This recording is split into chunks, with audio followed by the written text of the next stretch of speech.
ہاں کیا چیز ثابت ہے؟ الصلاۃ خیر من النوم. وہ میں نے دکھا دی نا، عمر صاحب نے ملا دی نا، وہ آپ کی صحیح حدیث میں نہیں موجود ہے. صاحب دیکھیں نہیں ضعیف ہے وہ روایت. ضعیف نہیں، صحیح ہے یہ، صحیح ہے، بالکل صحیح ہے. دیکھیں اصل اذان آپ لوگوں کے یہاں اصل اذان اللہ نے عمر پہ وحی کیا، رسول پہ رسول تو شہنائی کے چکر میں تھے بھائی. یہ چیزیں نہیں ہیں. الصلاۃ خیر من النوم کی آپ نے بات کی، اب آپ ادھر چل پڑے ہیں، ایک بات پہ آپ رکتے نہیں ہیں، مسئلہ یہ ہے.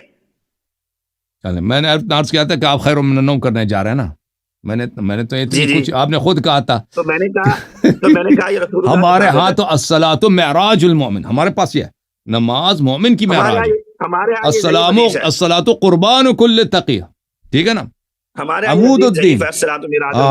ہاں آپ جو آپ کے ہاں تو یہ تو بس خواب سے زیادہ بہتر ہے، نیند سے زیادہ بہتر ہے. چلیں آپ نا دیکھیں، آپ آرام کریں، آپ کو کافی دیر ہو گئی ہے. نیند سے زیادہ بہتر ہے، بہت ساری چیزیں نیند سے زیادہ بہتر ہے، ٹھیک ہے نا. نماز کی کیا شان، نیند سے بہتر ہے، بڑی مہربانی ہے، نیند سے بہتر. چلے جی، تھینک یو سر، اللہ آپ کو جزائے خیر دے. نیند سے بہتر وہ جو معراج المومن ہے نا جی، کیا اس کا کیا ویلیو بن گیا کہ وہ خواب سے بہتر ہے، سونے سے بہتر.